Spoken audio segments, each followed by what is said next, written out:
All right, ladies and gentlemen, welcome again to another episode of the Straub Sports Show. Big bro Ken rocking with you with little bro Drew. Other than literally scrambling to get here as the music was playing, how you doing? Out of breath. Getting here on time, but considering the fact that we're doing the show today and on Thursday we are hitting a high of 47, I'm ecstatic. I am ready for sun and at least some non-freezing weather. Absolutely, 100%. Let me get my shout outs going. Mama, what's going on? Pops, what's rock? Nate, appreciate you. Oh, baby, we got to update that picture. Look at that picture. You don't look like that no more. What's up, Nate? Rocking with us on overtime, but we won't tell. Welcome again to the Straub Sports Show here on the Straub Sports Show YouTube page. Make sure if you are there and you haven't yet, click subscribe. If you are on my Facebook page, that's okay. Hang in. You'll be watching from the Straub Sports Show Facebook page soon if you don't jump over and get on the YouTube. While you're here, go ahead and click that or click. Yeah, go ahead and click it. Scan that QR code. It'll take you right to the Straub Sports Show YouTube page, your one-stop shop for everything Straub Sports Show. You can find us all over social media as well on Twitter at Straub Sports. Little bro needs to get off his social hiatus and go back and start tweeting. TikTok at the SBSS. Little bro needs to get off his social media hiatus and go back to TikToks. Instagram at It's been so nice to not see people argue 24/7 on social media. Whatever, Crow, just turn your phone off for a couple hours. Catch us on Instagram at Straub Sports Show. Another interview coming tomorrow for the Rapids. Not telling you, it's a surprise, aka I haven't decided yet. And catch us also on Spotify, the Straub Sports Show. Just here for my shout out. Hey's in the house. That's what we're talking about. Want me to fill in for him? No. For being the social media, no. We're not. Don't nobody want that stuff shared to their page. Big news. Falls Rapids. We're the broadcast team. That's not the news. What? What? Right. What? Straub Sports Show. We love you too. Hey. Straub Sports Show, the official broadcast team for the Falls Rapids. Make sure you follow our guys on Facebook at the Falls Rapids and Instagram, official Rapids, and get your Rapids gear, get your Ollie the Otter gear, get anything that you need at fallsrapids.myshopify.com. My man made it in time for his own shout out. Shout out to Daniel, the man, owner of the Falls Rapids. We'll be at practice this week. I'm going to talk about that in a second. But before I talk about that, don't forget Straub Sports Show, packing our bags, and we're headed across the pond. Not really. But our official broadcast of the Falls Rapids will be, thanks to our guys over at Sport Tank Gridiron, will be broadcast in the UK and Ireland. So we're going home, not for the footy, but for the football. So hopefully we can get our people in the UK to also turn into talking some soccer with us. Speaking of that, what's going on, Bobby? Good day to you as well, sir. Speaking of the Falls Rapids, as I continue to talk about that, new interview dropping tomorrow or Thursday, one of those 2 days. Not 100% sure yet, but this week, 100% sure. Got another Rapids interview, and this Friday, we have another padded indoor practice, and me and Straub are going to get behind the microphones and practice some broadcasting. You will never be allowed to hear it, but it's going to absolutely not. But we're going to get some good practice in, and then remember, February 7th, Falls Rapids Media Day. Going to be some major stuff going on. Lots of interviews. I'm going to do a couple interviews with a couple of our staff, whoever is willing to sit down. And I mean our media staff, the people behind the scenes that make all those fun videos that you see popping up all over. Shout out to Daniel. He makes a bunch of those himself as well. And all those photos that you see popping up. So whoever wants to come from behind the camera, get in front of the camera, we'll be talking. We'll be talking to our players. We'll be talking to our coaches. We're going to sit down with our quarterbacks again to do a nice little quarterback discussion to get you updated there. And Daniel's going to sit down with the Straub Sports Show and interview me and little bro too. I'm so nervous for that. I'm not going to lie. Oh, dude. No idea. You have no idea. Big stuff going on there with the Falls Rapids. Big Big shout out to my guy Austin at Create Your Own Wave Apparel. Make sure you follow them on Instagram at Create Your Own Wave 2021 and get your apparel at cyowapparel.myshopify.com. Morgan Hill in the building. Show's just going to be derailed from this point forward, and I love it. All right, Schmoopy Sweets and Treats. Make sure you get on Facebook and you follow them, and you get in there on the DMs and get your order in. Shout out to my guy Nick. He put an order in this week for a Valentine's Day cheesecake. What is a Valentine's Day cheesecake? There's your Valentine's Day menu. Make sure you get those orders in ASAP. Cookies, cheesecakes, cupcakes. Get them in for Valentine's Day. I'm going to keep drilling it into your heads. Maybe you all figured out. Get this order in, or you're getting ghosted. You're getting left on read. Whichever one is going to hurt you worst is the one you need to think about. So get those orders in ASAP. And if you're not looking for Valentine's Day, that's okay. We got regular orders in. Yep, my guy Nick got his cheesecake in. There's breads, there's bagels, there's croissants, there's cheesecakes, there's donuts, there's muffins, there's danishes, and there's cannolis. Okay, all right. Take the cheesecake and the cannoli. All right, get your orders in. Schmoopy Sweets and Treats on Facebook. Shout out to all our friends of the show. That new friend of the show is coming up. Unfortunately, there's been some stuff going on behind the scenes on our end that has not allowed me to do the things that to give them the proper time that they deserve to make sure that I have everything right. So that's on me, not on them. Shout out to my guy Jallo. But with that being said, Straub, let's get rolling on the show. I have got some news. I'm going to keep it in the realm of basketball. I'm going to start on the college basketball side. Okay. Yes, you can always be your own Valentine. 100%. I'm just, listen, I don't have to convince you to order for yourself. Okay. I don't think you're going to do yourself on read. Okay. I'm trying to convince the couples out here. But let's get to the news, starting, like I said, with some college basketball. Women's Vanderbilt basketball team into the top 25 for the first time in 12 years. Shout out to them. Big shout out. And then on the men's side, your number one team in the country, Auburn, did lose this week. They were upset. I did want to mention this because you had mentioned it in your Straub Bruh of the week. UConn down all the way to number 25. Things are not so bright and shiny in Connecticut. So first, I want to say, what a sports year Vandy is having. Vandy, an absolute amazing football year, better than most. The women's at the top 25, and then the men's team with wins over Tennessee and Kentucky so far this year. I don't know what's going on in Vandy. Maybe it's that NIL money that's coming along. Listen, but man, I love it. For years, people made fun of Vanderbilt and said, "Oh, well, they just make money. They're just rich guys, or they go there for an education. Like they don't play sports there." Well, guess what? All of those guys now make really good money and are like, "Oh, you need some money to make my school good? To see some winning that I've never seen before? Yeah, how much you need? Okay, boom. I'll sign it. Yeah, absolutely." And then a quick NBA shout out because I feel like it was funny to talk about on the top of the show. The Orlando Magic's Mac McClung is back in the dunk contest looking for a three-peat. He will compete against, and drum roll for this lineup here. Okay. Spurs rookie Stephen Castle.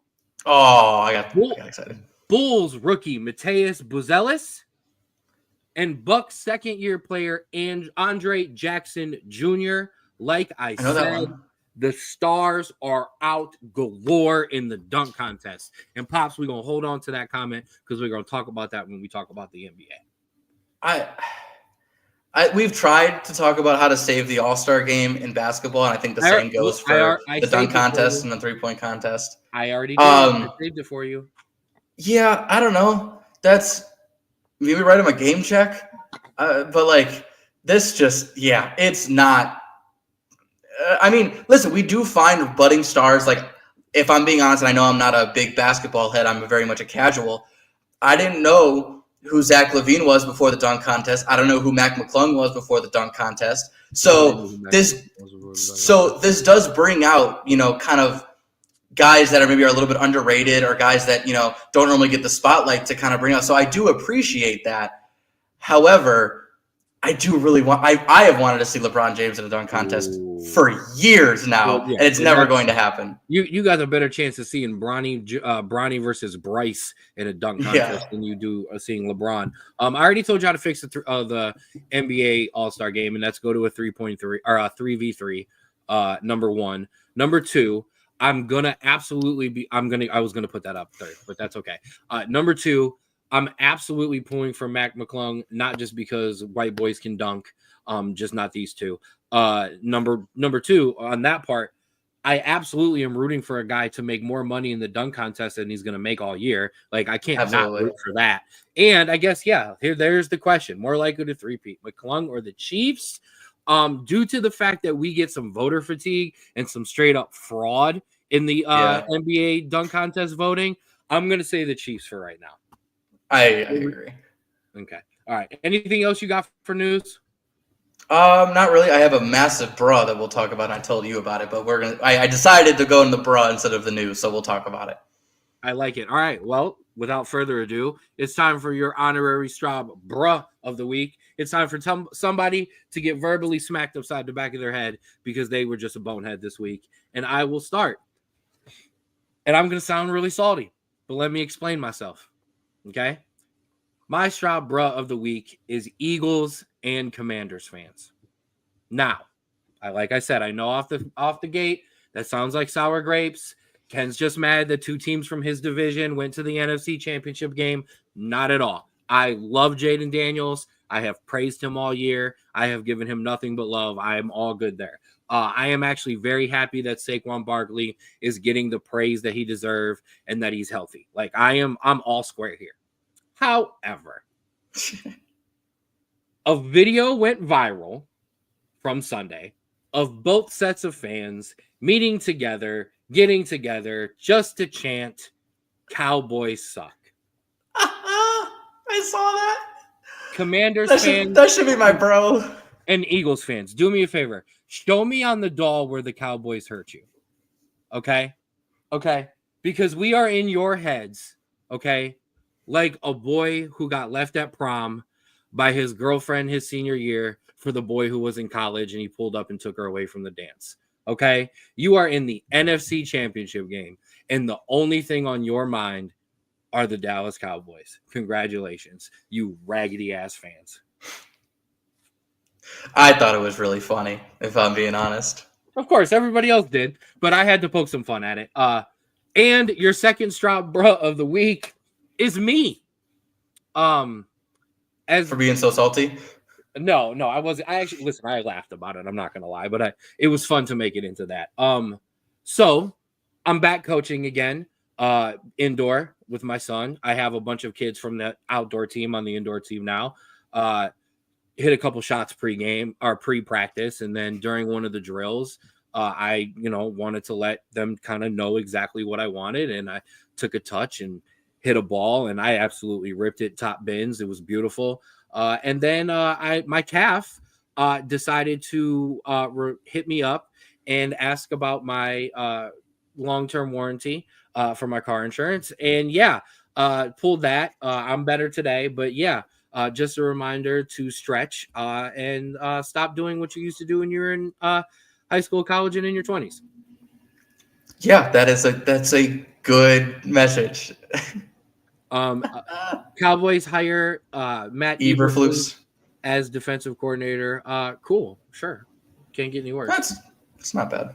No, yeah, sure. It's not Dan Quinn. Straub, your turn. Don't. Let's not do this. All right, let's not. I didn't actually want Cowboys news. I just wanted to complain. All right, your turn. All right. So as we all recall, last week I had my Straub bro of the week as Ohio State because they had a fantastic week. They won the Natty. Their dance team, their cheer team won. All this good stuff for Ohio State. Well, unfortunately, this week my Straub bro of the week is Ohio State. Why? Because as the news broke this week, defensive coordinator Jim Knowles left for Penn State for an insane contract. He's making more money than any coordinator in the country. Thank you for stealing my rip. 3 years, $9.3 million.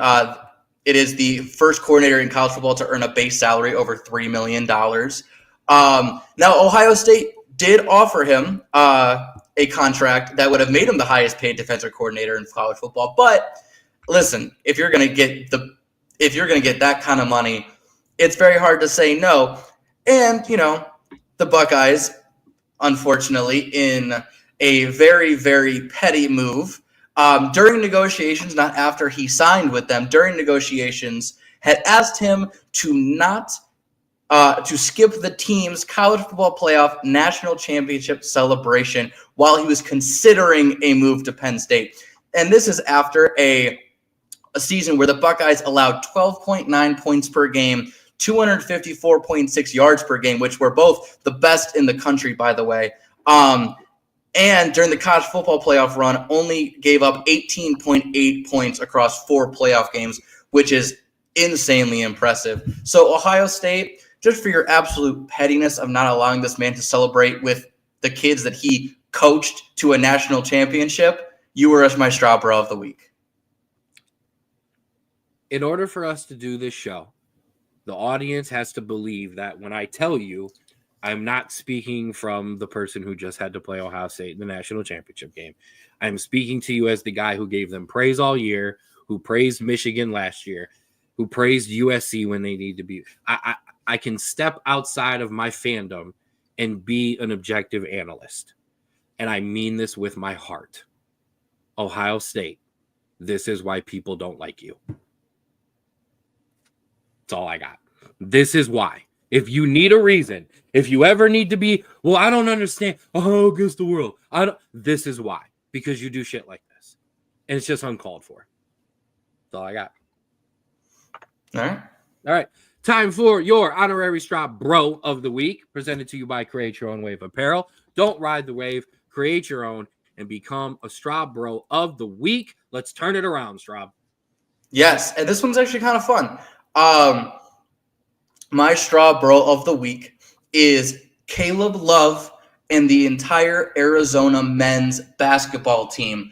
Why is that? Because after a really, really bad start, going 4-5 in their first 9 games, which is unlike an Arizona team, going into Big Ten play, they have won 10 out of their last 11 games, including an overtime upset over number 3 Iowa State last night, which Caleb Love hit a half-court game-tying 3 to send them into overtime. This game was amazing. It was close the entire way. Arizona State pulled away in overtime, but this Arizona team is looking really, really good, and I have to give them props because I turned on that game late last night because I saw it was close, and my Lord, what a finish that was.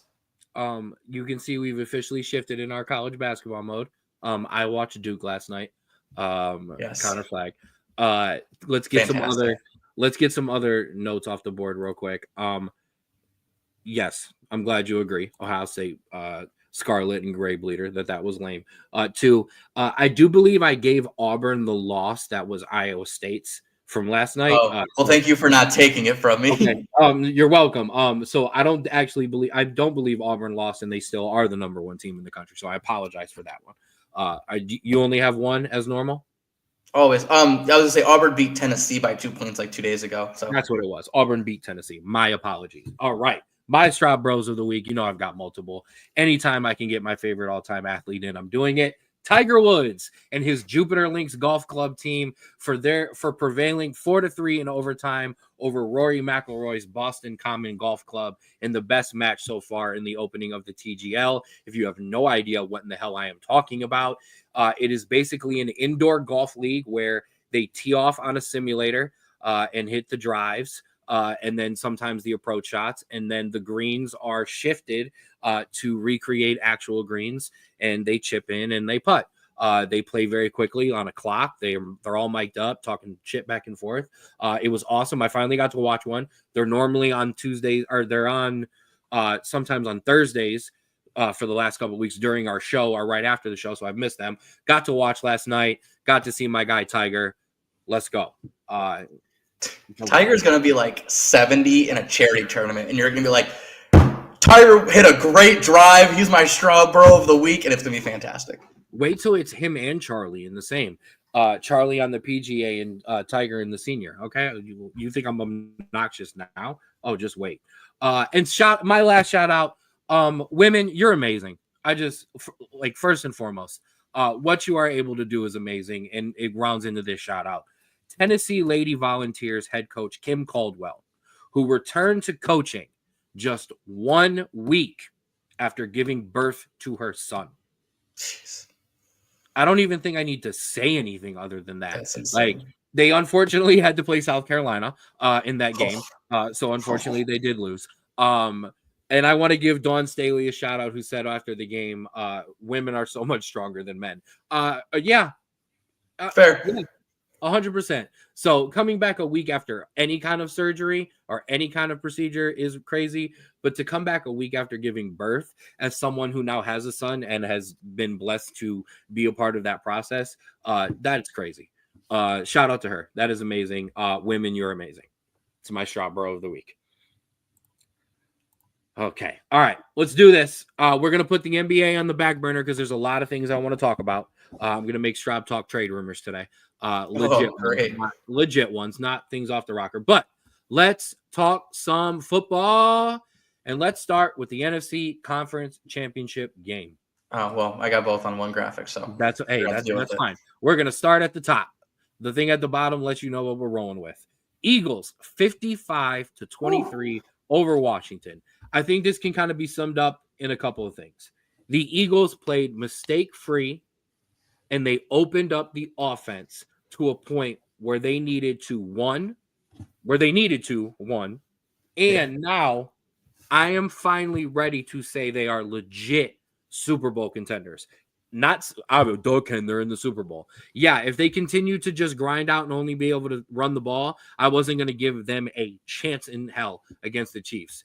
What the Eagles finally did, and they ran the ball 118 yards and 3 touchdowns. Jalen Hurts broke the streak, threw over 180. How about 246? And showcased what this Eagles offense can be. We will get to Washington in a second. But Drew, talk to me about this Philly offense.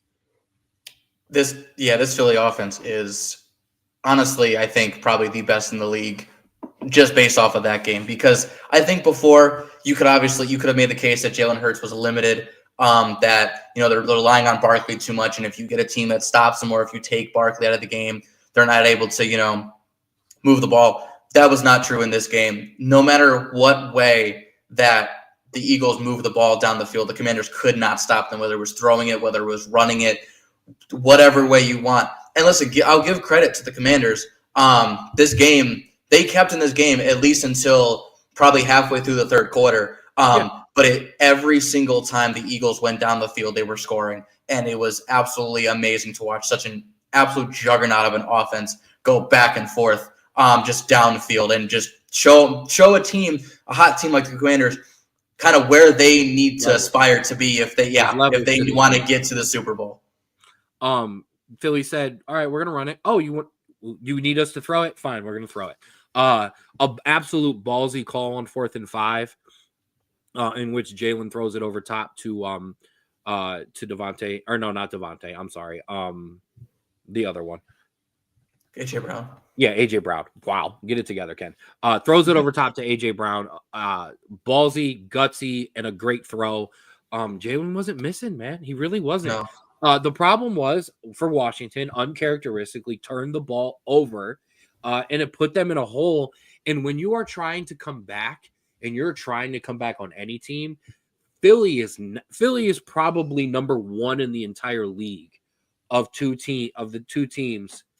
Love you, buddy. Sorry, got interrupted there. Of the two teams, I'm sorry. Philly is number 1 on the list of teams that you do not want to be trailing and have to come back on. No, I agree, and I think that the issue with the Commanders is Jayden Daniels didn't play a bad game. 255, a touchdown. He did have that 1 interception, but if you look at his run game, 20. So if you don't look at Jayden Daniels' running stats, the other 2 running backs, Brian Robinson and Eckler, ran the ball 19 times for a total of 51 yards, which is absolutely dreadful. They had 3 fumbles as well, one for Austin Eckler. And if I'm not, I want to say it. I know I called it, the week before, but I also said I think this week was going to happen. He was trying to do it all himself, and he had no help. And I think that was your main issue here. Zach Ertz was your number 1 receiver by double yards, and that means that the receivers weren't getting open. He had to dump it off to Ertz every single time. And that means Scary Terry wasn't making plays. Exactly. Both D lines are nasty. I'm not sure which one exactly you're referring to. That just because probably the Eagles. We are who knows? Because Washington's is good, but of course, Philly's is disgusting. The problem for Washington is, and you can say, well, Jaden Daniels hasn't had help. He went for 350 against Detroit to have to beat them. Yes, but the reason they won is because everyone else was doing their jobs. Jaden Daniels was doing all the rest. When no one else is doing their jobs and they're making mistakes, doesn't matter how much of the rest he does. You're not going to win the ball game. Period. End of story. However, I don't want to put it on the back burner because obviously we're going to have a Super Bowl show where we're going to talk about Philly in depth and we're going to talk about this matchup. I don't want to put Washington on the back burner, and I don't want to just sit here and say, "Oh, don't worry, Washington, you'll be back. It's fine." I mean, Dan Campbell said it last year when they lost the NFC Championship game. You don't always get back here. We've seen it. We thought Joe Burrow was going to be in the AFC Championship game every year and battling back and forth with Mahomes to go to the Super Bowl. He ain't been back since. He hasn't made the playoffs. He hasn't made the playoffs since. So, however, I don't want to turn the lights off on Washington completely. The future is bright there. Yeah, I think, but I would say, one, having a more veteran Jaden Daniels is going to really help. He's going to be able to control the game more. He's going to be able to see the game a lot easier and, prevent some of those mistakes, not just for him, but on his teammates. But man, I know Eckler is getting a little too old now. Brian Robinson isn't the same. And man, listen, if you're looking at other than Zach Ertz and Terry McLaurin, I don't see really anybody on that receiving core that I trust to really kind of get the ball moving in tough times like the Eagles have. I think Brian Robinson Jr. is still a good back in the NFL. I would pair somebody with him. I don't think he's your one. That's the issue. We can agree to disagree there. I also think. Come on, yell at me. Come on. We have NBA or trade rumors to talk about. I'll save it. Oh boy! I'm yelling at you. Saying, I think he can be a number 1 back, but I don't think we're talking about the same type of number 1 back in the league anymore. I'm not talking about prime Derrick Henry where I'm lining him up and I'm just giving him the ball every time. When you have a Jaden Daniels, you don't have to have an every down back necessarily per se. I would pair someone with him. I would also, if I were there, invest heavily. You got to go get a top wide receiver this year. There's good guys in the draft. You need to go and find one of them. Trade up if you have to. Invest. This is what the Kansas City Chiefs model is good. Okay, if you hit on a generational quarterback. Yes. If not, I don't understand why more teams don't look at what the Rams did, which is, hey, I've got a good enough quarterback. I am going to now sell out to put every piece I can around this and make it great. Now, you had Matthew Stafford with that arm. They got Cooper Kupp, a great wide receiver. The running game wasn't outstanding when they won a Super Bowl. They said, all right, I've got a quarterback with enough weapons. I'm going to make this defense so lights out that it will be okay. And it won them a Super Bowl. So if I'm Washington, I'm starting to spend now. I'm investing high on draft picks. I'm trading a 3 and a 4 to get back up in the second round to grab the wide receiver. I'm trading the second and the third to get up higher in the first round to get the wide receiver or the whatever it might be. It's time to start. It's time to start putting the chips on the table if you're Washington. So I believe if you have a good enough, management kind of, operations, you're going to be able to find wide receivers that are going to work in your system. They're going to work. I think they just came in. That whole staff came in with what they got and got as far as they with what they got. They can now draft kind of the players they want. Now they have their quarterback. I'm just saying. Let me just tell you here, this running back class And I know we said, but listen, obviously they're not going to get Aston Johnson. That's, he's a top 15 pick. You should get him. But listen, Amarian Hampton from North Carolina is a monster. Caleb Johnson from Iowa is a beast. Dylan Sampson from Tennessee, Jordan James from Oregon, both monsters. Both Ohio State running backs, I think, could start in this league. Devin Neal from Kansas. Cam Scatabo is in this draft class. Taj Brooks from Texas Tech. This is a really good running back class that if you pick on a guy that fits your system and fits kind of how Jane Daniels plays, that's a 1-2 punch that maybe he isn't your Derrick Henry, but he is a really, really good running back one for this team. But we'll get into that when we get into draft classes. Yeah, absolutely, we will. Back to Philly a little bit. They did win. The question for Philly is going to be, and I'll preview this for our Super Bowl show. Can this keep going? You've been explosive. However, as explosive as you've been offensively in the passing game, you've been a roller coaster. You've been up and down, and it has been down way more than it's been up. Can you keep this momentum going against the Kansas City Chiefs defense that can rush 4 and get pressure on the quarterback, and will have no problem zero blitzing you and making you make throws to beat them down the field? Yeah, I mean, I was just going to say, too much. No. I would say Philly hasn't faced a top 5 defense yet, so this is their test in the playoffs. Now that they're this hot, can they do it against a top 5 defense? 100%.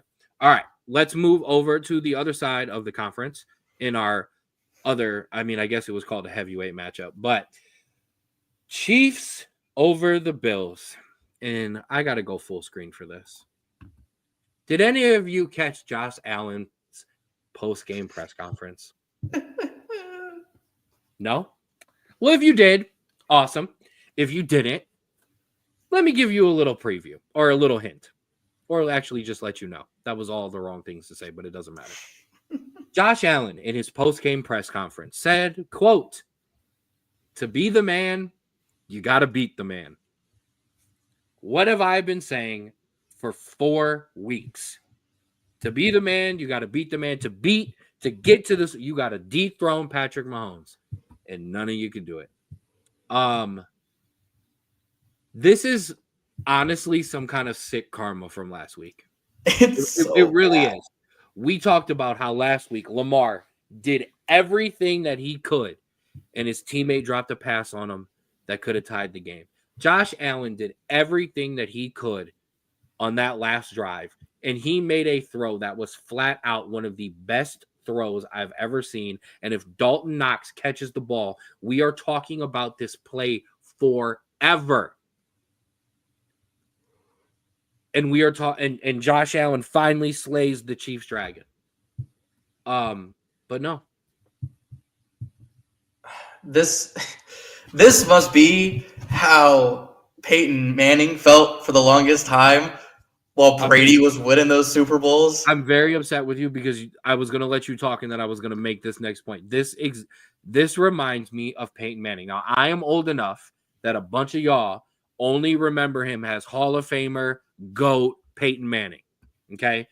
I remember regular season quarterback, just cares about stats, can't beat Brady, can't get over the Patriots hump. This is it. We have our Brady Mahomes, or I'm sorry, our Brady Manning, and Lamar Jackson is Drew Brees.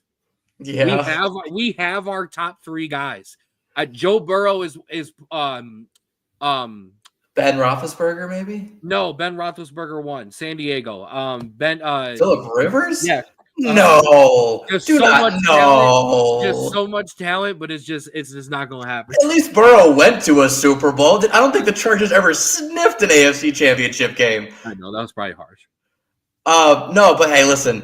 Because I said this last week in the Bills-Ravens game, I'm not blaming one tight end's moment where, honestly, in this one, that was an even harder catch to make because he had to stop on a dime and dive back to make the catch. Plus, listen, you had the chance to go up 8 and you didn't get a 4th and 1 and they went down and scored on you. So that's on you guys. Yep. But 2, I want to say I'm not blaming the Bills on this one. I am giving full credit to that Kansas City defense for rushing for the entire game, being base defense, kind of luring the Bills offense into that, and then zero blitzing on the most important play of the game and completely taking that Bills offense by surprise.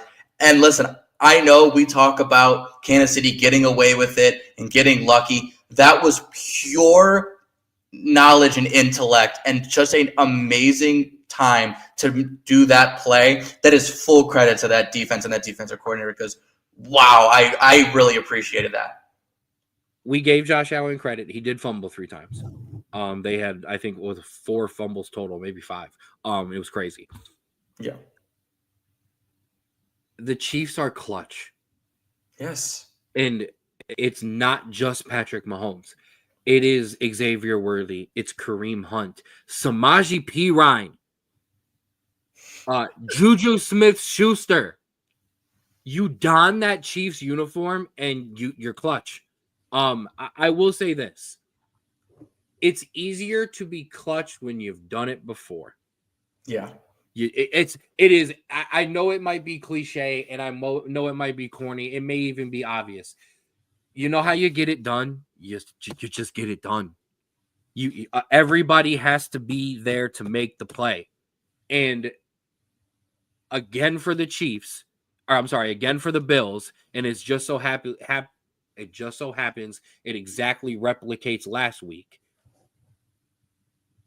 One guy not being clutch, and that's it.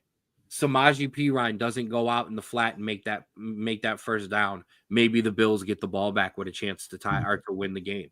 If Juju Smith-Schuster doesn't make clutch catches and a big one down the middle of the field, you know what I mean? Kareem Hunt, who looks amazing right now. You know what I mean? Xavier Worthy would have the touchdown, diving out for the touchdown. They make plays when it matters. And it's those little, when it's this close, when it is, and I was trying to remember the score off the top of my head, when it is 32-29, okay? Not when it's 23-55, okay? Because we talked about it, turnovers, out of the game, big plays. When it's the smallest of margins, it is literally everyone on your team that has to make sure, as corny as it is, Bill Belichick, do your job. Derrick Henry had a fumble. Mark Andrews had a fumble and a drop. Josh Allen had 3 fumbles. I think the backup running back had a fumble. Dalton Knox doesn't catch the ball. That is the difference. The thing that does suck, however, it's also good to be in this position in a sense. Neither the Ravens nor the Bills need to go back to the drawing board and start blowing things up and trade. No, you just have to come back in and do your job and focus a little bit more. It is that simple sometimes. There are other teams that made the playoffs. We just talked about Washington. Hey, you need to go all in. You need to start making some picks. Bills don't need to do anything. Maybe add someone on some defense. Draft on defense. And draft a wide receiver. Don't trade the pick to Kansas City and have it be the guy who scores a touchdown on you in the AFC Championship game. But the Chiefs are clutch. Period. And here we can. Do you want to talk about it? No. Okay. You don't want to talk about the refs? No, because there was nothing. They made a call on 4th and 1, which could have gone either way.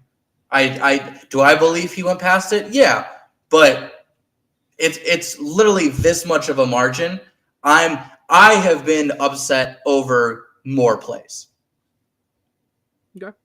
All right. So. Well, I will not put a date on it yet because go ahead. Do you have more? I will say one last thing.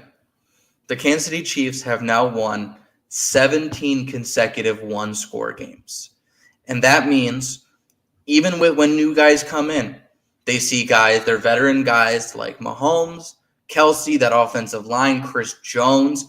They all see them, not a worry on their face. They are determined, and that is what changes mentalities of players. And that is why no matter who comes in, they will succeed. And that is why the Bills have yet to get over this hump, because in those one-score games, other than the one against Baltimore last week, they have not been able to get it done.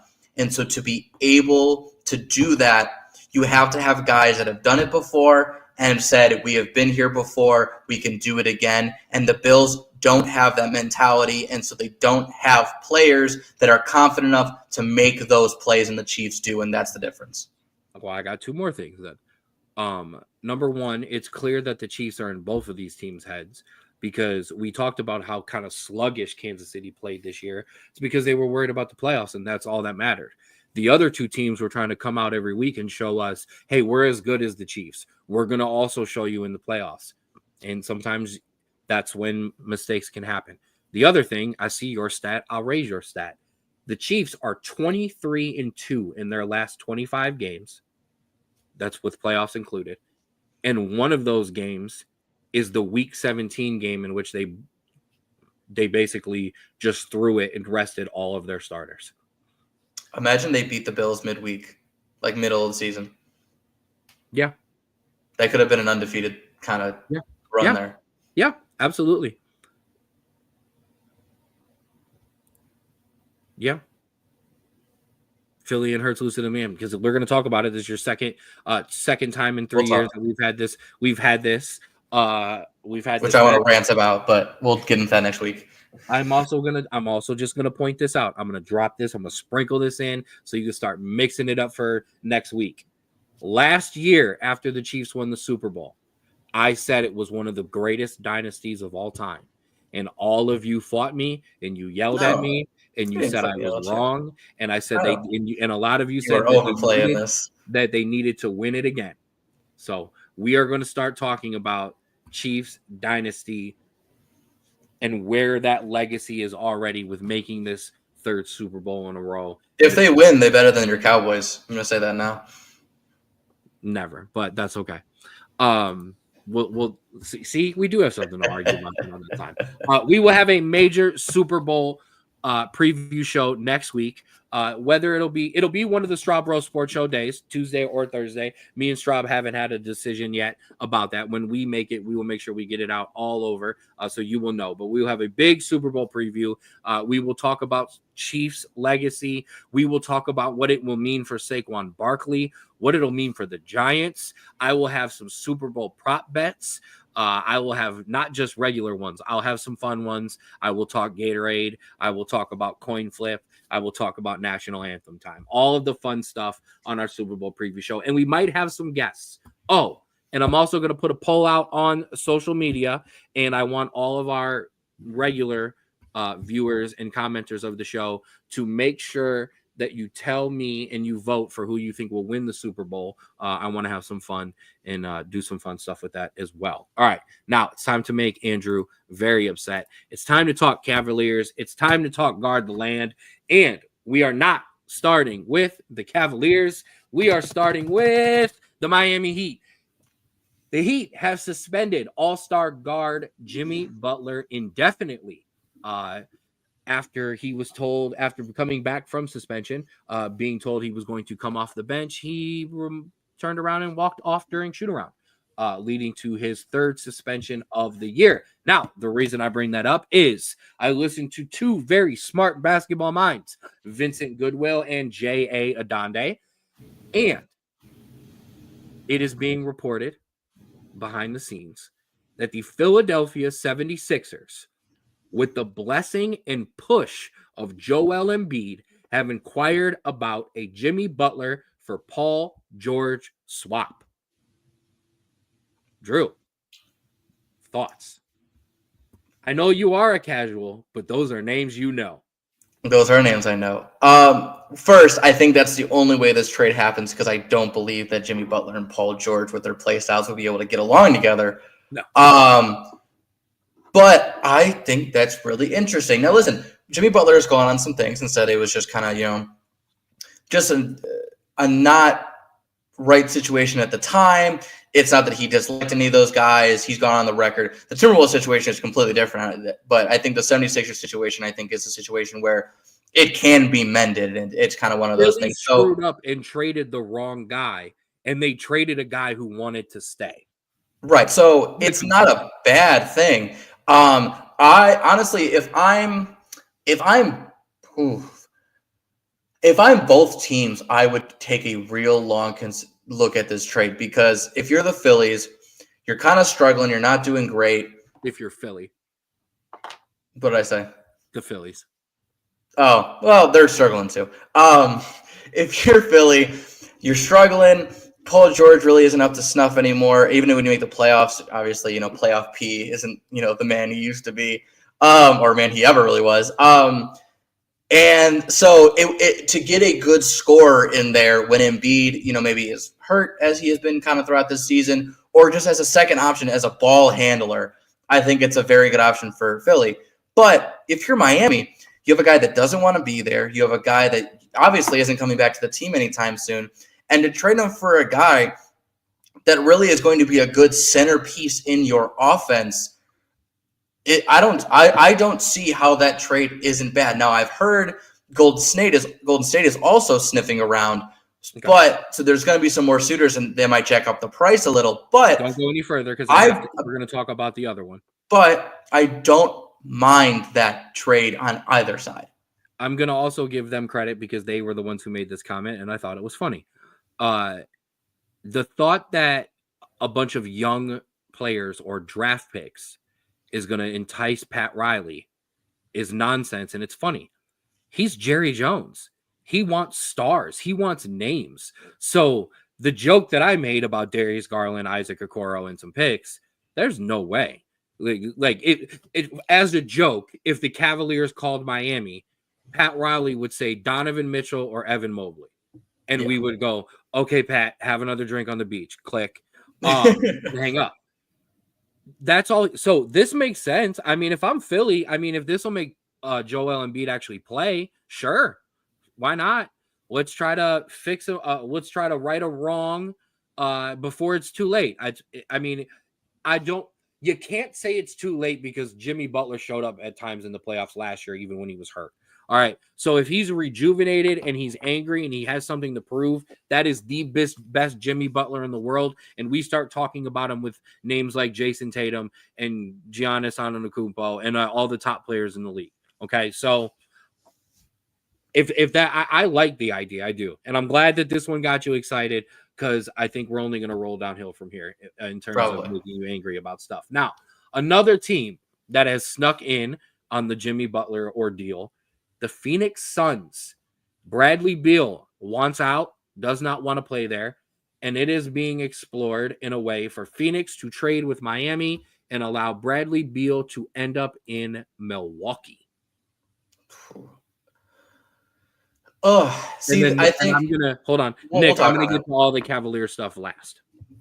I think it's a very similar situation to Philly. However, I think Phoenix, when you look at all that, I think the issue already in Phoenix is that you don't have the kind of balance that a team needs to really go deep into the playoffs. And I don't think Butler adds that balance. If he kind of steps back and gives you that secondary role, then sure. But Jimmy Butler has never been that kind of player to kind of take a step back and allow other players. He is that guy. He's done it in Miami. He's done it in Philly. He's done it in Minnesota. He's done it in Chicago. So while I understand that, okay, Beal probably doesn't want to be here, we can get another star at the same time. But it seems like you're kind of trading a like for like. Maybe Butler kind of gives you more of a drive, more of a boost. But I think in terms of kind of how you want to balance this team, I feel like it just kind of, you don't go anywhere with this trade. I'm laughing because I've had this, and I'm just was waiting for you so I could get this out. The problem with the Phoenix Suns is they are led by Kevin Durant. Kevin Durant knows how to win. Kevin Durant knows how to win one way and one way only, and that's to have a big three and have stars. So Kevin is going to ride this out and just continue to swap star for star for star for star and try to win. Devin Booker doesn't know how to win yet still, and he's just going to ride with Kevin because, okay, this is the way to go, right? Right, because Kevin's won. So Philly's not going to get this together until they understand that you don't need 3 stars anymore. You need 2 guys who can score, and you need another 5 guys who can play their ass off, but play with quality. All right, and play with some skill. And they don't have that. And they haven't had it since it was Chris Paul who was there with Devin Booker. And I think that's the issue, is that everyone wants to say the big 3 in Miami or the big 3 in Golden State. But if we're being honest, the big 3 in Miami was Wade and LeBron scoring a lot of these points, and then Bosh cleaning up the rest with his defensive work, rebounding. And then it's the same with Golden State, where you had your main ball handlers in Curry and Thompson, and then you had Draymond being a defensive player of the year and playing a role. And listen, I get they think he's overrated. John Livingston. But that's what we're saying. You don't need 3 massive guys. You need a 1 and a 2, and then other guys that are going to be always on the court and giving you good minutes. And I think that's the issue. You have these 3 guys in Phoenix that are really good players in their own right, but then you look at the rest and you're like, these guys aren't caliber players on a championship team. They go to any other championship team, they're riding the bench. Cool. Your 1, 2, and 3 matchup with anybody else's in the leagues. 4, 5, and 6 are D League. Not exactly, but I mean, I'm not farther away. All right. Now, let's come home to our Cleveland Cavaliers. Cavs are suitors for Ben Simmons or Lonzo Ball if they get cut. Ben Simmons, absolutely not. No way in hell. No thank you. Go away. Lonzo Ball, 100% yes, without a doubt. Lock that up. Go get that. I am the exact opposite on both names. No, I think I absolutely agree with you. You probably have this in your notes, but it just came to me today. The Cavs are reported to be more of buyers in the buyout market than the trade market. And so it is less likely we're going to see any trades happen. But if a buyout is on the table, you will probably hear some words that the Cavs are looking. So that, and I listen, I completely agree. I completely agree on you. Ben Simmons, I don't want that dude within 500 feet of our arena when he plays against us. He just has that bad at juju. But Lonzo, I love Lonzo. You're not even allowed in Parma, Ben Simmons. Absolutely not. You stay away from Cleveland. Lonzo Ball, I think that would be fantastic. Just in the case of, give me a 1-year contract, give me a contract for the end of the season. Get up and be that guy right off the bench with Ty Jerome leading that second team. Dude, that is an immaculate front court. And a guy that you put in with Darius Garland in the second unit, and now Darius can also be a shooter. And when you go down the stretch in games and you start to play some defense, I know the knee's been banged up, but if Darius Garland starts to become that much of a liability, there's another guy that you can bring in to run the offense. Yes. And not completely lose the and not completely get tanked on defense. My only issue, and it's more of a personal issue because we've seen this happen, is that let's say this does happen. And then in one playoff game, Garland has like 10, and then Lonzo Ball has 20, 25. The amount of annoying people that are going to be screaming for Lonzo to get the extension for us to trade Garland is going to be just unimaginable. And you are going to bring it up too, because you're going to be like, reports are saying, or people are wanting Lonzo Ball at no. And that's the only issue that I'm going to have. Only issue. But you know what we would get? Swerve on that corner, boy. Yeah. Let's go. Let's go, G-Lo. Whatever. Next. I'm with it. No, I'm with it. I'm all about it. All right. It's a good song. But next. It is. It's a great song. I'm rocking with it. All right. Finally, our last bit of basketball news. All-star starters have been announced. Oh, yeah. Let's start in the Western Conference, which I'm proud of the Western Conference because it actually looks like a team. Well, both of them. We've kind of gone back to the traditional style. Centers are getting some love here. So in the Western Conference, Steph Curry at the point guard, Shai Gilgeous-Alexander in at the 2, Kevin Durant in at the 3, LeBron James in at the 4, Nikola Jokic in at the 5. LeBron James, at his age, to continue to put up the stats that he is. And I know there's some videos of the stat hunting and getting triple doubles and coming out of the game. Welcome to basketball, you amateurs, you casuals. For the rest of you who don't know how this works, happens every game all around. We just care more about LeBron. But thoughts on your Western Conference starters? Your reserves have not been named yet. Yeah, I mean, listen, this isn't surprising. I mean, LeBron is a name. Kevin Durant is a name. Jokic is a name. Wemby, I think, was 4. Davis was 5. And so those two just missing out on it. But I don't like all-star voting. And I am very much in the minority here. And I understand the method of it because you want to put the players on the court that the fans most want to see, and so they'll watch. I get it. However, this all-star game has nothing to do with how well a player is playing and just how popular a player is. This is why, in my personal opinion, I take all NBAs a lot more seriously in terms of like Hall of Fame records than I do all-star games or all-star selections, because who cares how many all-star games Kevin Durant has been in, how many all-NBAs has he been a part of. And so, listen, it's going to be a good game. You have a lot of stars. You have a lot of firepower. I don't want to go back and forth and say, does this guy deserve it? Does this guy? Because that's not what matters here. It's who the fans want to see. But I like the names. So I just asked for your thoughts, and you went on a rant. I did. You knew it was going to happen. So I don't want to hear. I just asked the question. My favorite thing to bring up always is the 1 year Allen Iverson made it, and he didn't play the whole year. Vince Carter made it 1 year and had only played 4 games, and Kobe Bryant made it the year that he sprained his Achilles. So this is what I'm saying. They've shifted some of the fan vote out, so there's coaches and media members that vote as well. But media members just ride the tails of the stars too. Listen, you give me a vote, I would have voted in LeBron too. Okay, not that he doesn't deserve it. I would actually stand on that one and say he does actually deserve it. But now let's get to the fun side. Your Eastern Conference starters. Let me take you back to a year or a couple years. It was the 1990s, and the New York Knicks were good. And now let's fast forward to 2025, and they have 2 starters in the All-Star game. Starting at point guard, Jalen Brunson. At the 2/1, Donovan Mitchell of your Cleveland Cavaliers. At the 3, Jason Tatum. The 4, Giannis Antetokounmpo. And at the center position, Karl Anthony Towns. Hey, listen, the Knicks are good. I will say. We'll get to the footy soon. My man is done with the basketball. Done with All-Star.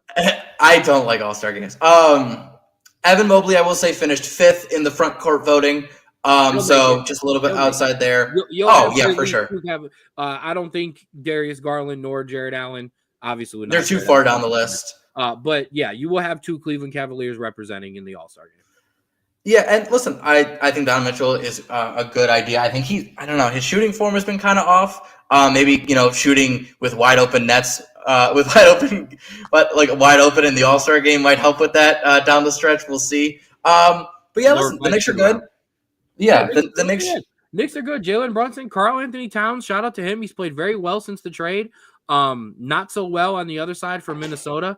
I know they felt like they needed the culture shakeup, which, I mean, if you need that, you need that. But I think this trade has definitely worked out better for the Knicks. They now have their second guy. They have Jalen Brunson. They needed somebody else to be healthy and could do other things. And Karl Anthony Towns, I would say, is everything that whoever they traded him for is, but better. Julius Randle. Julius Randle. Thank you. He's bigger than Julius Randle. I would argue he can shoot better than Julius Randle, although don't get me wrong, Julius Randle, when he gets hot, is hot. But he's bigger, he's stronger, he's taller, he can shoot better. So you upgraded there, and it's paid off for the Knicks. Good for them. Yeah, no, absolutely. And you just look, Minnesota's 25 and 21 right now. Julius Randle, he's averaging 19 and 5, which isn't bad. But when you talk about pure production, It's not The good. Knicks, it's not good. And then you look at the Knicks side, Karl-Anthony Towns is averaging 25 and 14. Like, it's an absolute difference when you look at that. And I think I understood the methodology of needing to move Towns for maybe another star that can maybe work better with Anthony Edwards. But Julius Randle wasn't going to be that guy because Anthony Edwards isn't Jalen Brunson.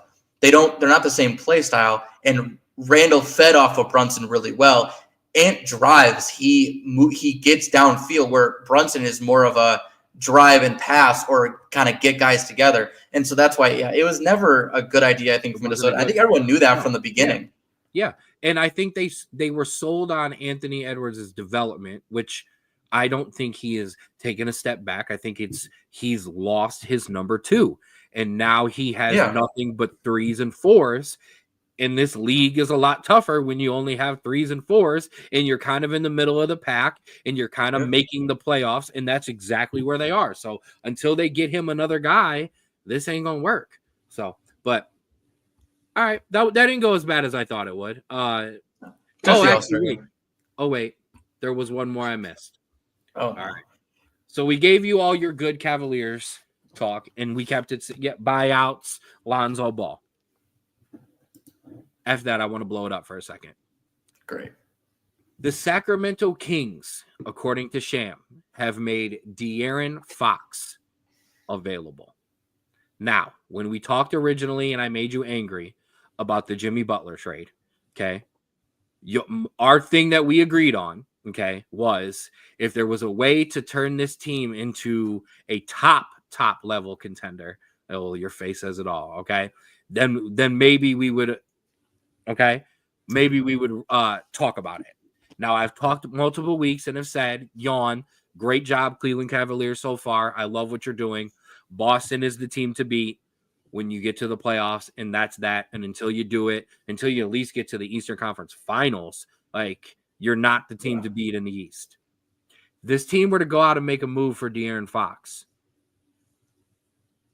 and you keep Donovan Mitchell and Evan Mobley, this team elevates to another level in which I would start to talk about them being the favorites in the East.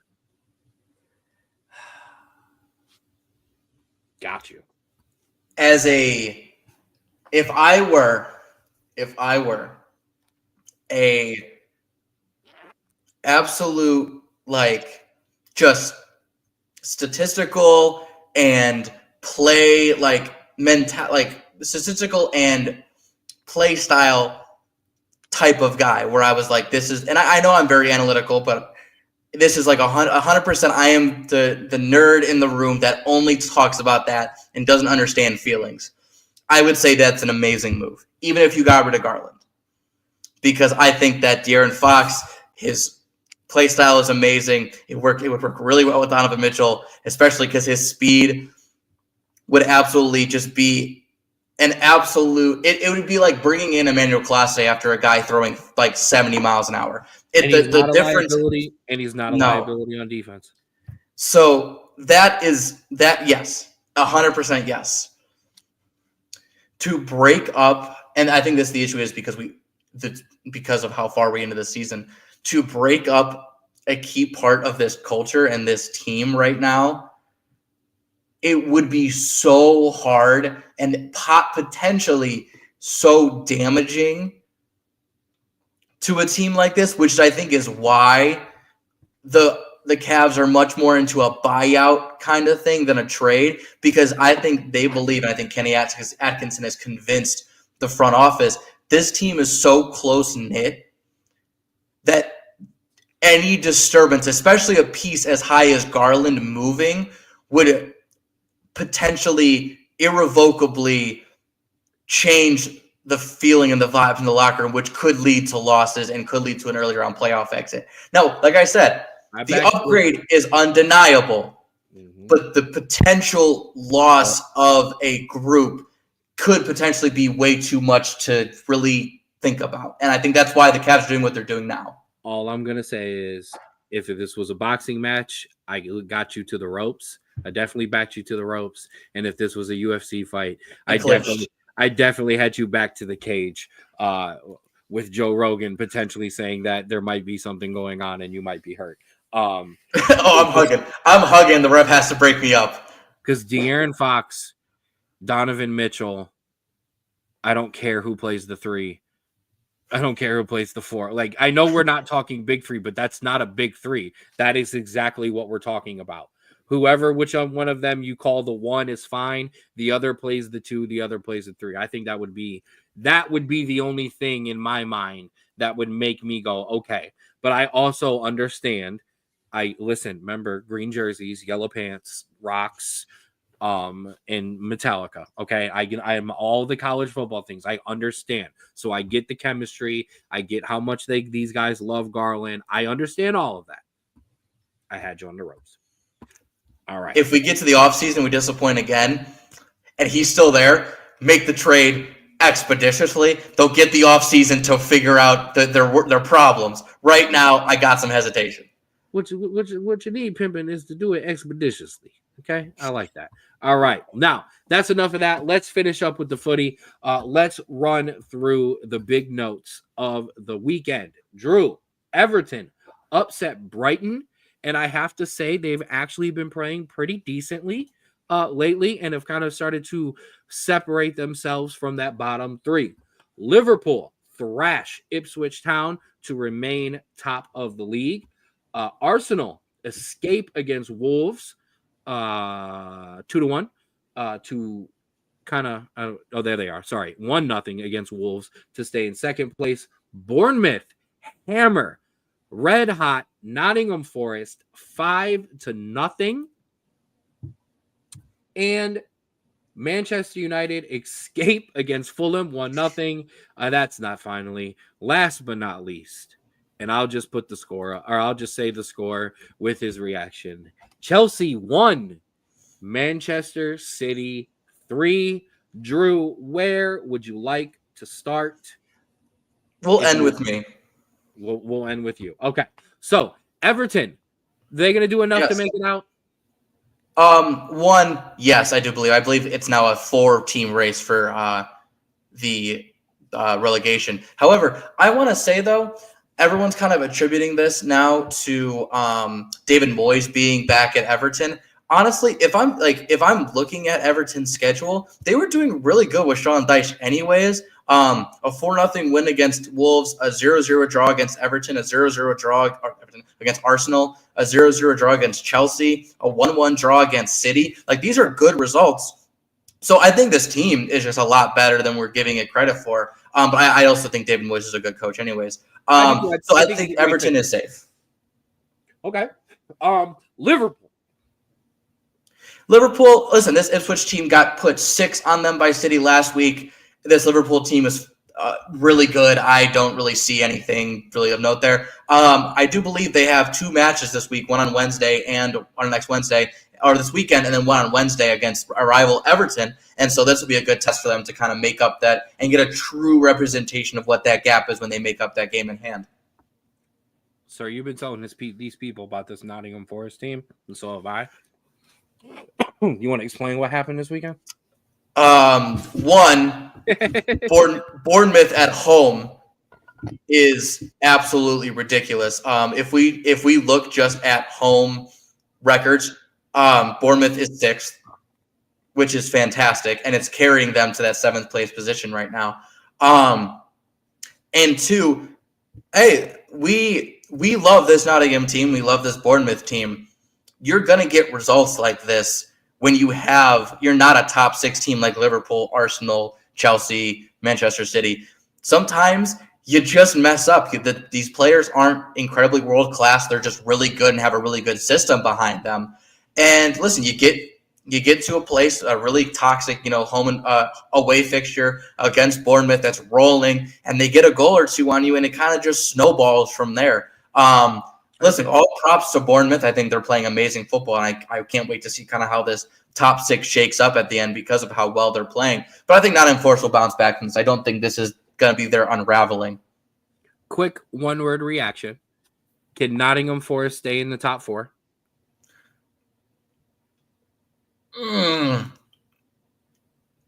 I Say quick reaction.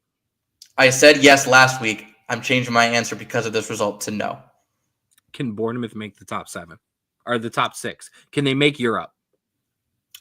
Yes, I believe they can. All right. So if they don't make it, Bobby asked the question: who from between 5 and 10 has the chance to make it in? Who has the best chance? The best chance? Give me one from the top. I would say 5 through 7, and then give me somebody 8 through 10. Okay, 5 through 7.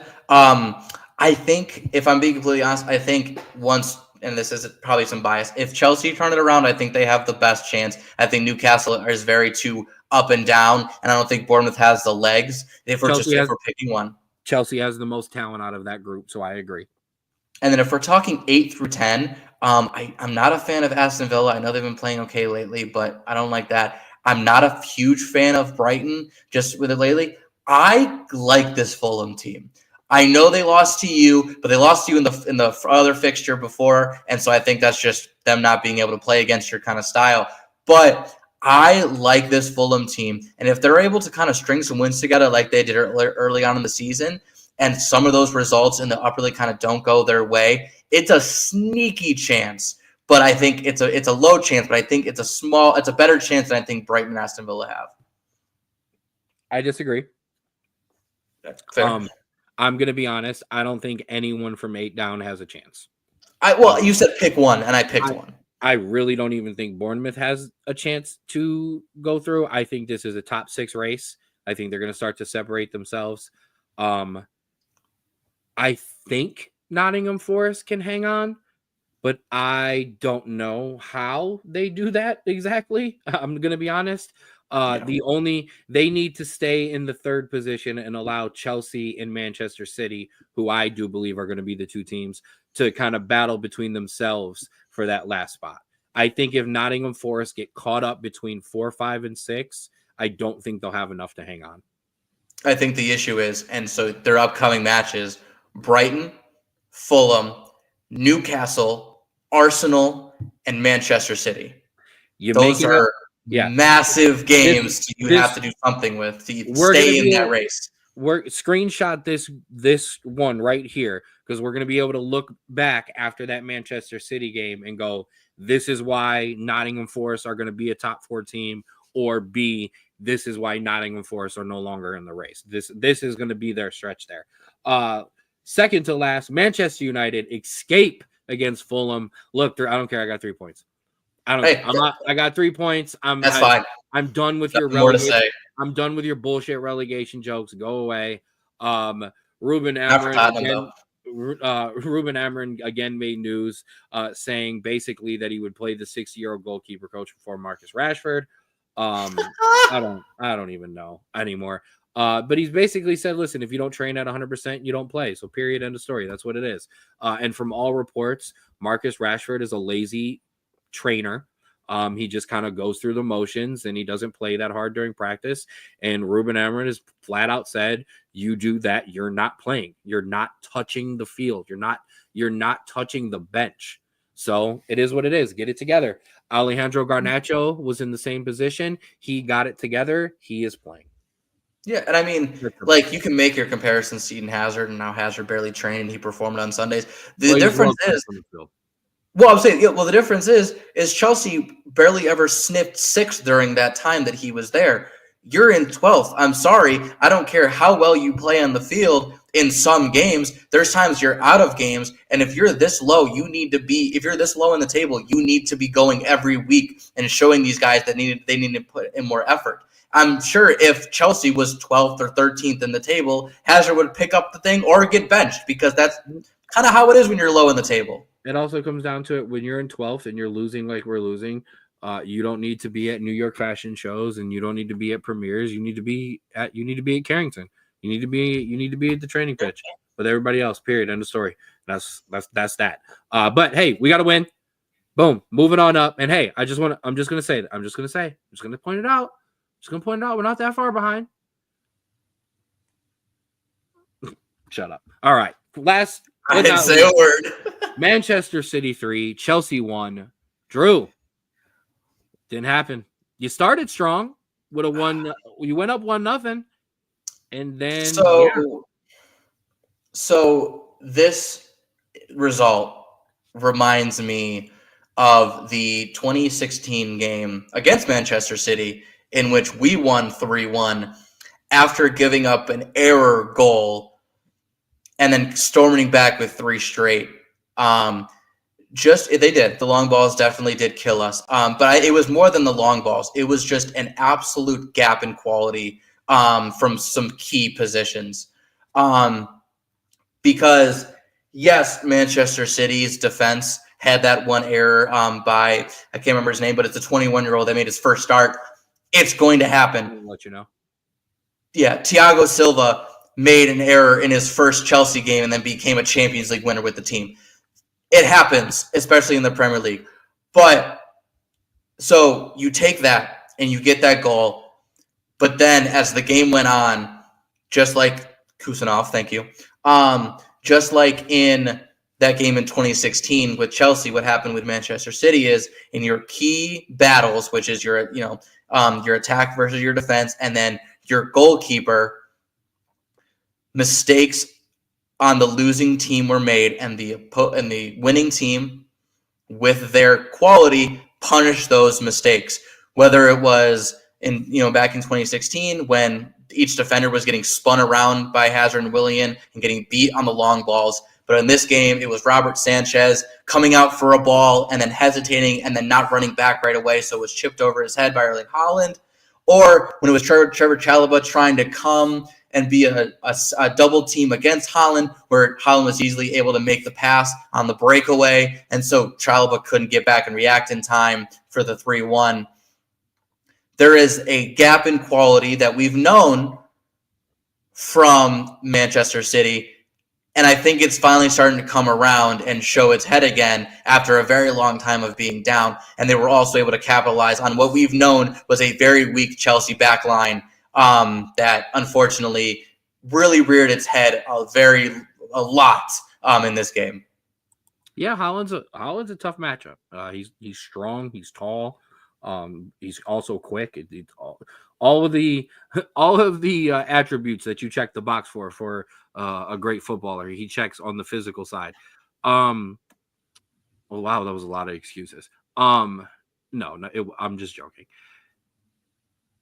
Manchester City is starting to get healthy, and as they start to get healthy, they are going to go back to what they have done for 4 years, and that is scare teams into playing the way they want you to play, so then they can play the exact way that they want to.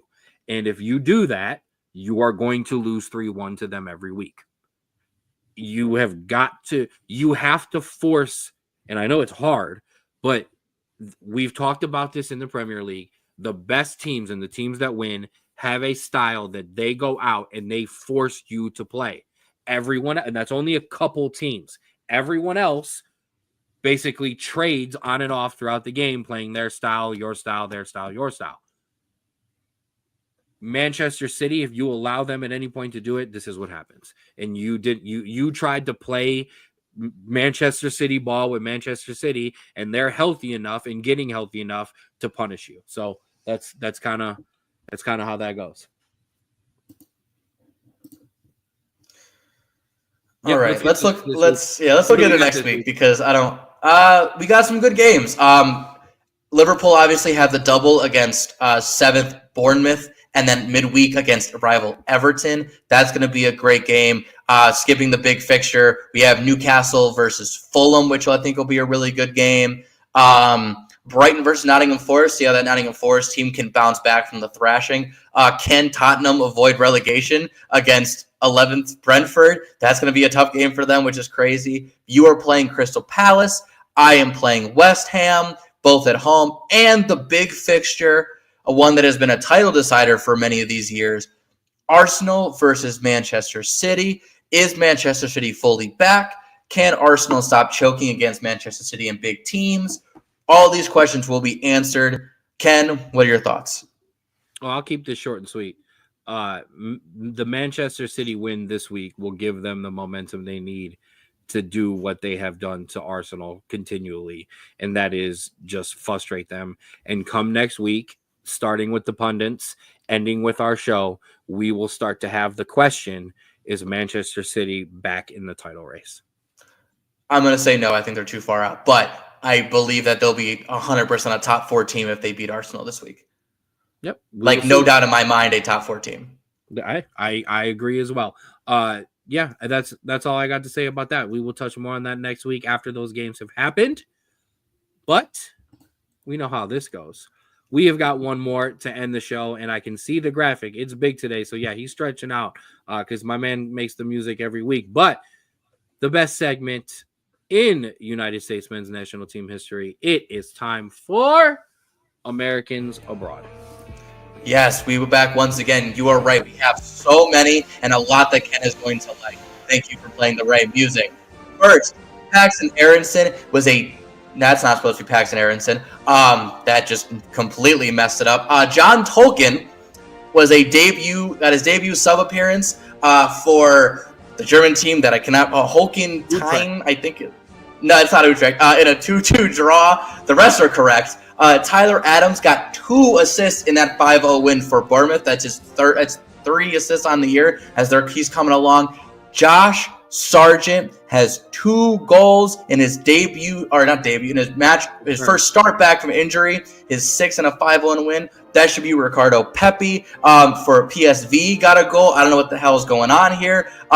His 17th goal in all competitions in a 3-2 win is crazy. Alejandro Sendejas got 2 goals and a man of the match in his match back in a 4-1 win. Christian Pulisic got his 9th goal in a 3-2 win, and the assist to put the game in AC Milan's hand. Yunus Musa gets his 2nd assist in a start in AC Milan's 3-2 win as they get back right post firing. That was a little rough, but we made it through it. I had to mute the camera because you were not going to be able to make it through with my face. That might be your greatest Americans Abroad performance of all time. I just recalled like 2 different people that I don't even have on the list anymore. I'm going to need you to not do your notes in the car ride home. I think I saved it before it made the change, and so it just, yeah. It's okay. That was a hell of a save, sir. Okay? That was Tim Howard. Get Belgium. Also, Ricardo Pepi with 17 goals on the year is... I was looking at it. I was making sure. I triple-checked it. That is absolutely insane. Even for Dutch league standards, that's really, really good for a backup. I cannot believe I'm about to say these words. We have depth at striker and for the United States men's national team. I don't know what that is. None at goalie. What is going on? Don't start. All right. That'll do it for us on the Straub Sports Show. Only one show this week. This one went a couple minutes longer than normal, but we will not be coming to you Thursday. We're going to take Thursday off, and we are going to bring you one show next week, your Straub Sports Show Super Bowl preview. We will be tackling all the biggest questions for the big game, who was going to win, why they will win, how long the national anthem will be, what color the Gatorade will be, who's going to be the first, all the fun stuff. Big prop bets. I got all kinds of fun stuff set up for you, and we may even have a guest or 2 as well. Whew. That'll do it for us here. See you soon, boys. Oh, absolutely, Nady. We will see you very soon, sir. Shout out to you. That's a much better picture. Thank you all for rocking with us this week. Whether it was on the Straub Sports Show YouTube page or the Facebook page. If you're on the YouTube page, please, please, please give us a subscribe. You have a good night too, mama. Tell my pops I said rest up and get better. You can follow us on that QR code. It'll take you to the Straub Sports Show YouTube page, your one-stop shop for everything Straub Sports Show, all over social media as well. On X at Straub Sports, TikTok, the SBSS, Instagram, Straub Sports Show, and Spotify, the Straub Sports Show. We are the official broadcast team for the Falls Rapids. Make sure you go give the Falls Rapids some love. Follow them on Facebook, the Cuyahoga Falls Rapids, Instagram, official Rapids, and get your Rapids and Ollie the Otter gear at fallsrapids.myshopify.com. There's your Falls Rapids logo, and there is There is Ali the Otter. I apologize for that one. Good night, sir. We appreciate you rocking with us as always, Bobby. Make sure you check out those interviews as they are. And just a reminder, shout out to our guys at Sport Tank Gridiron, as the Straub Sports Show's official broadcast of the Falls Rapids games will be broadcast in the UK and Ireland. Straub Sports Show gone international, baby. Thanks you. Big shout out to the guys at the Falls Rapids who check in with us, and the owner, Daniel, our good friend of the show. Speaking of another good friend of the show, my guy Austin at Create Your Own Wave 2021.